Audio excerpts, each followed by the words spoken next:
Assalamualaikum warahmatullahi wabarakatuh. Di sini saya Serly dan ada kelompok saya, Brian dan Eki, akan mempresentasikan tentang tanggung jawab sosial perusahaan atau CSR, Corporate Social Responsibility.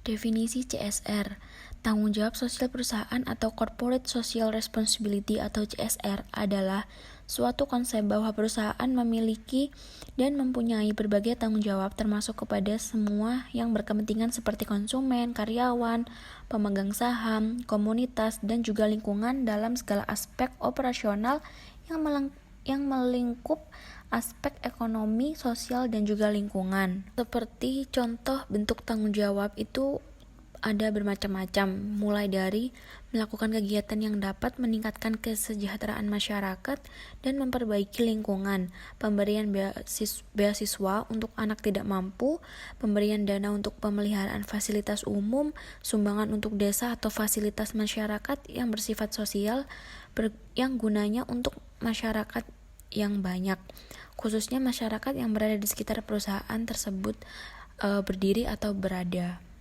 Selanjutnya ada manfaat CSR. Ini ada 2 poin. Yang pertama manfaat CSR bagi masyarakat dan juga selanjutnya ada manfaat CSR bagi perusahaan. Nah, yang pertama manfaat CSR bagi masyarakat atau lingkungan yang menjadi target pelaksanaan CSR dari perusahaan akan menerima banyak manfaat, yaitu seperti peningkatan taraf ekonomi masyarakat, perbaikan tingkat pendidikan, dan peningkatan kesejahteraan dan juga kualitas hidup. Selanjutnya yang kedua yaitu manfaat CSR bagi perusahaan. Nah, ini ada 4 poin. Yang pertama, memperluas akses terhadap sumber daya. Program CSR akan memberikan dampak jangka panjang yang menjadi nilai lebih bagi perusahaan. Daya saing perusahaan akan meningkat sehingga akses untuk mendapatkan sumber daya yang dibutuhkan untuk aktivitas produksi menjadi lebih luas. Nah, yang kedua yaitu memperluas akses terhadap pasar. Biaya yang dikeluarkan untuk melaksanakan program CSR akan kembali ke perusahaan dalam bentuk peluang mendapatkan pasar yang lebih luas dan juga membangun loyalitas konsumen karena perusahaan akan dikenal masyarakat dengan citra yang baik. Dan yang ketiga, mengurangi pengeluaran. Tidak selamanya program yang membutuhkan biaya akan mengakibatkan perusahaan menjadi boros.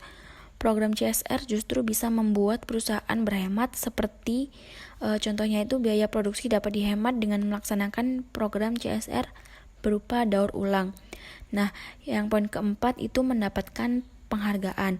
Bagi sebuah perusahaan, penghargaan itu akan berdampak pada banyak hal yang akan menaikkan produktivitas dan juga keuntungan perusahaan. Program CSR akan menciptakan peluang untuk mendapatkan penghargaan yang memberikan manfaat positif bagi perusahaan. Contoh CSR. Nah, berikut ada 2 perusahaan yang terkenal yang menerapkan CSR. Yang pertama itu Starbucks.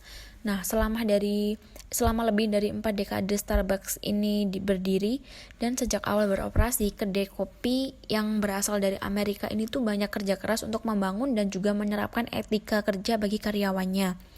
Majalah Fortune ini menempatkan Starbucks di posisi kelima sebagai Most Social Responsible Company tahun 2012. Ini ada beberapa alasan yang memperkuat pengukuhan ini, seperti salah satunya Starbucks diketahui secara konsisten terus mencari upaya terbaik untuk mengembangkan produksi kopi yang secara terus-menerus atau berkelanjutan atau yang disebut dengan KVCAFE. Nah, Starbucks ini juga mendukung gerakan Ethos Water yang menyediakan air bersih bagi miliaran orang yang membutuhkan. Nah, selanjutnya yang kedua, ini ada perusahaan Disney. Disney ini sangat dikenal di seluruh dunia. Meskipun perusahaan ini telah berdiri sejak lama, Disney merupakan salah satu perusahaan yang reputasinya itu masih bagus, yang masih bersinar. The Walt Disney Company itu memfokuskan sebagian besar bisnisnya untuk aksi tanggung jawab sosial, komunitas, lingkungan, termasuk aksi sukarela. Disney dikenal sebagai penyumbang terbesar untuk korban bencana alam seperti saat gempa bumi di Haiti pada 2010.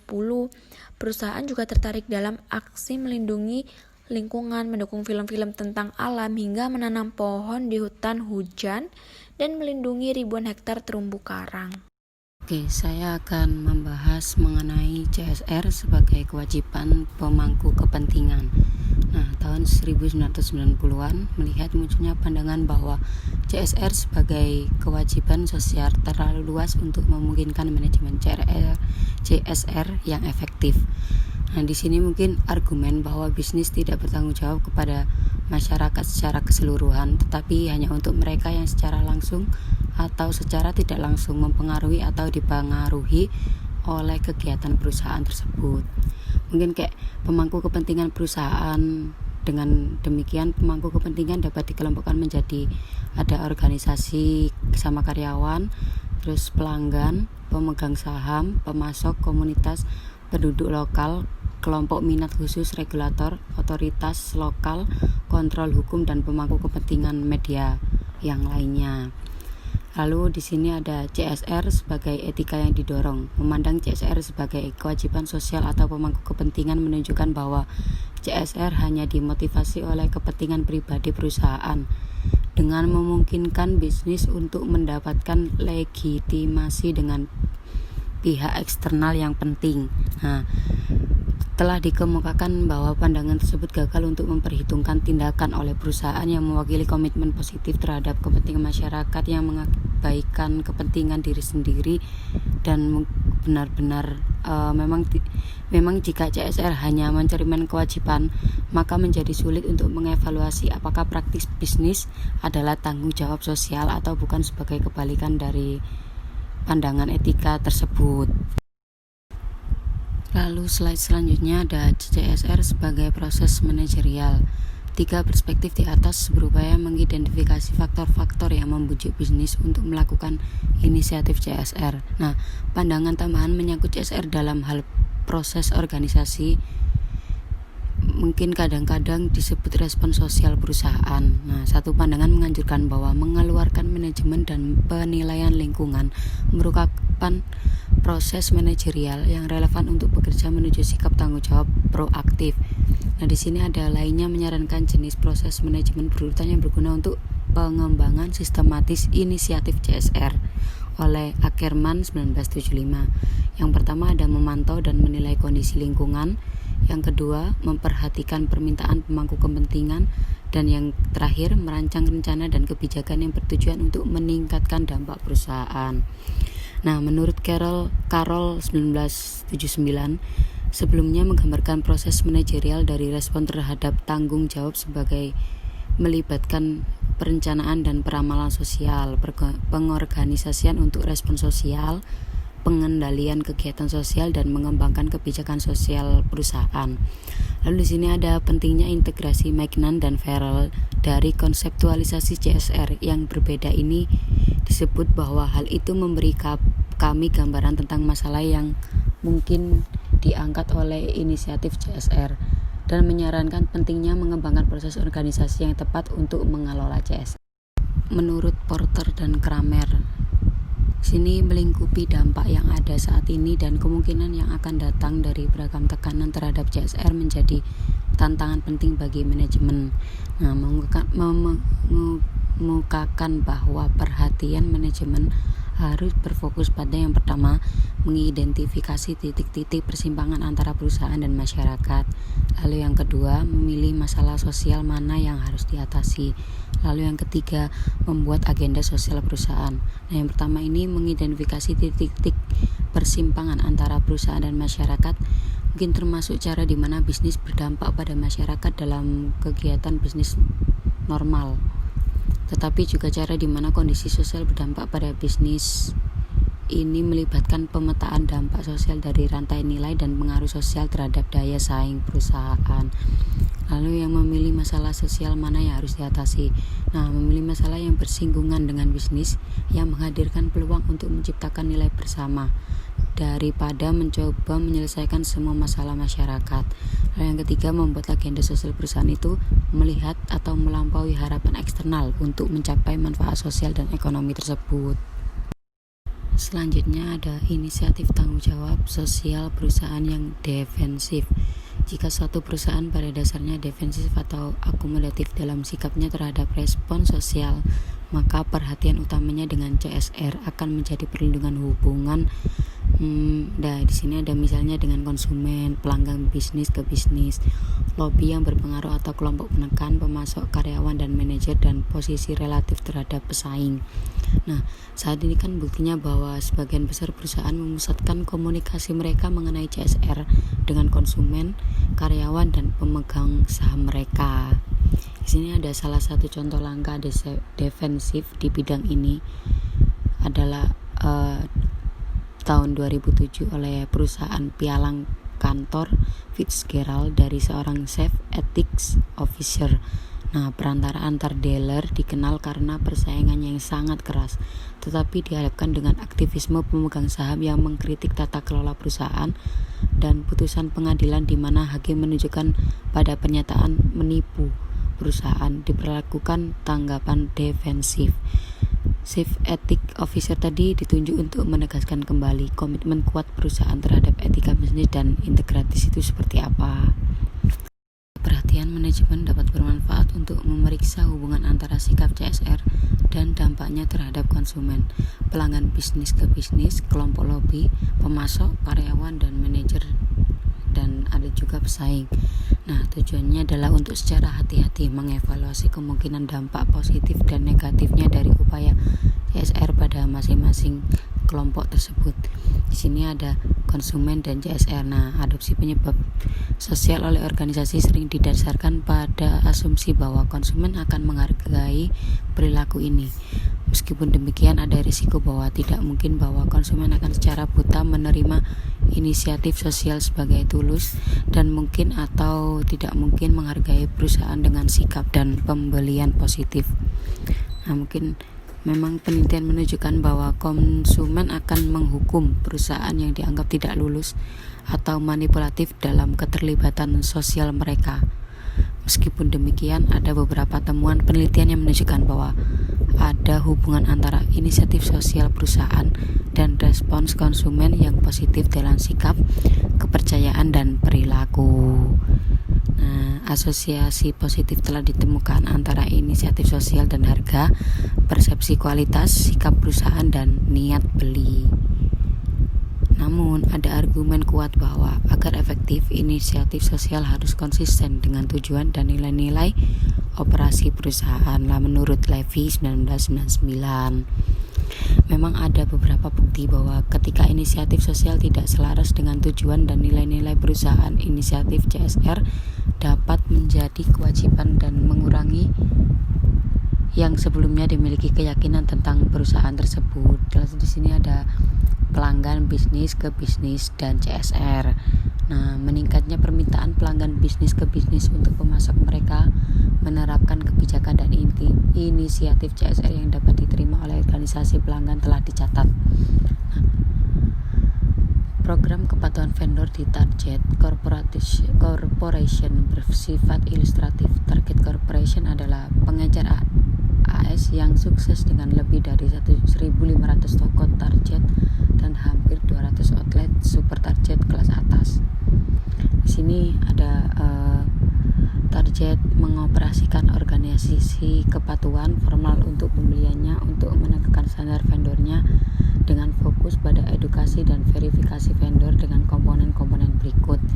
Yang pertama ada implementasi program audit kepatuhan di mana staf audit melakukan kunjungan acak ke fasilitas pabrik pemasok setelah pelanggaran kepatuhan tunduk pada masa percobaan administratif atau pemutusan hubungan.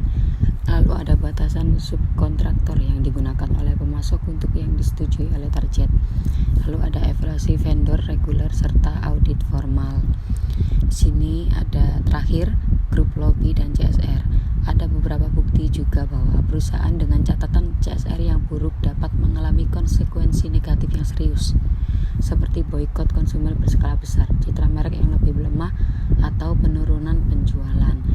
Bagian dari efek ini dapat dipertanggungjawabkan oleh pertumbuhan kelompok konsumen yang secara aktif mempromosikan kesadaran tentang apa yang mereka yakini sebagai kesalahan perusahaan dan secara aktif mempromosikan boikot konsumen tersebut.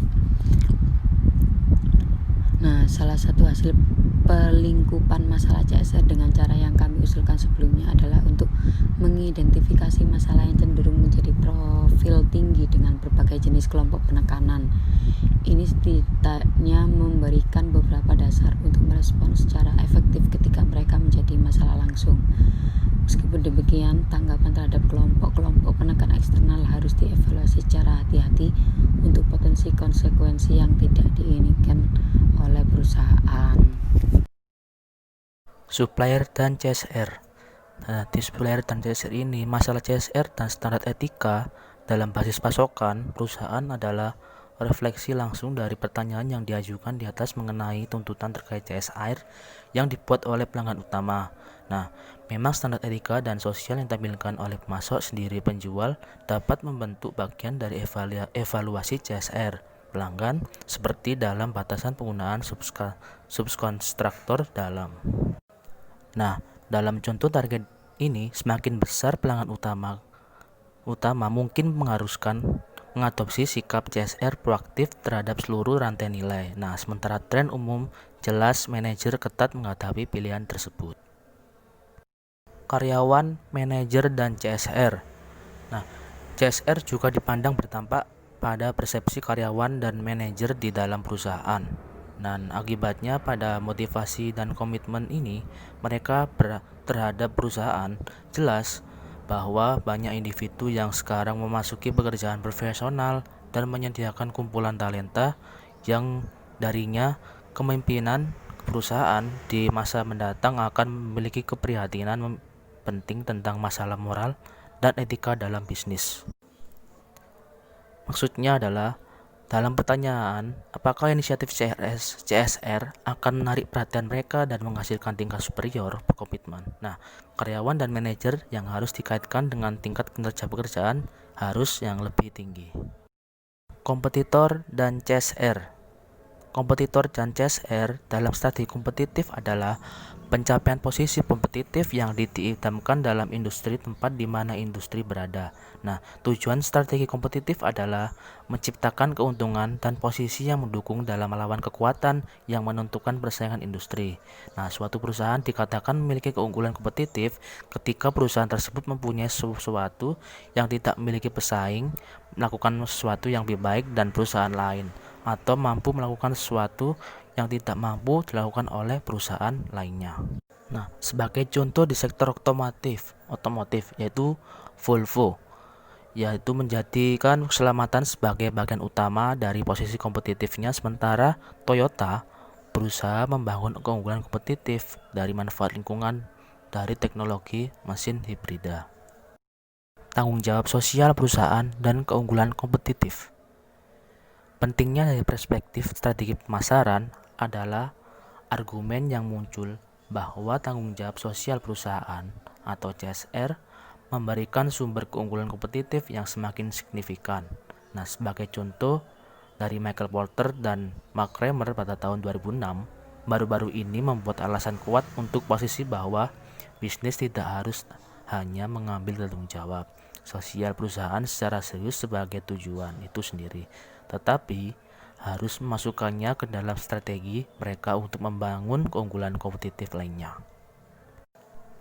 Logikanya adalah yang menghubungkan tanggung jawab perusahaan dengan keunggulan kompetitif mengikuti garis-garis ini. Nah, menurut Porter dan Kramer tersebut berpendapat bahwa banyak pendekatan yang berlaku untuk CSR berfragmentasi dan terputus dari bisnis dan strategi. Nah, sementara itu pada kenyataannya, tantangan sebenarnya adalah bagi perusahaan untuk menganalisis prospek tanggung jawab sosial mereka menggunakan kerangka kerja yang sama yang memandu pilihan bisnis inti mereka sendiri. Nah, tujuannya adalah untuk membangun CSR tidak hanya sebagai altruisme perusahaan tetapi sebagai sumber peluang inovasi dan keunggulan kompetitif. Fungsi dari CSR itu sendiri adalah secara umum fungsi CSR atau Corporate Social Responsibility adalah sebagai berbentuk tanggung jawab perusahaan terhadap berbagai pihak yang terlibat maupun terdampak baik secara langsung maupun tidak langsung atas aktivitas dari perusahaan. CSR sebagai keunggulan kompetitif. CSR sebagai keunggulan kompetitif adalah kemampuan perusahaan untuk mengungguli kompetitornya pada tujuan kinerja perusahaan yang utama. Nah, walaupun tujuannya kinerja perusahaan pada umumnya adalah profitabilitas, namun bukan berarti profitabilitas ini adalah segalanya. Artinya, sebuah perusahaan biasa saja menjaga tingkat profitabilitas pada level yang sekarang sudah dicapai atau bukan level yang maksimal. Nah, untuk kepentingan kepuasan pelanggan, kesejahteraan pekerja, dan lain-lain. Nah, menurut Wharton dan Kramer berpendapat bahwa perusahaan harus membuat pilihan tentang masalah sosial mana yang harus diatasi. Dari yang pertama, masalah sosial umum. Nah, di masalah sosial umum ini adalah hal-hal yang tidak berpengaruhi oleh operasi perusahaan, tidak mengaruhi daya saing jangka panjangnya. Nah, yang kedua, dampak sosial rantai nilai. Dari yang ini masalah sosial yang dipengaruhi oleh kegiatan perusahaan dalam kegiatan bisnis normal. Terus yang ketiga, dimensi sosial dari konteks kompetitif, masalah sosial di lingkungan eksternal yang secara signifikan pengaruhi pendorong yang mendasari daya saing perusahaan. Sekian presentasi dari kami, kurang lebihnya mohon maaf. Wassalamualaikum warahmatullahi wabarakatuh.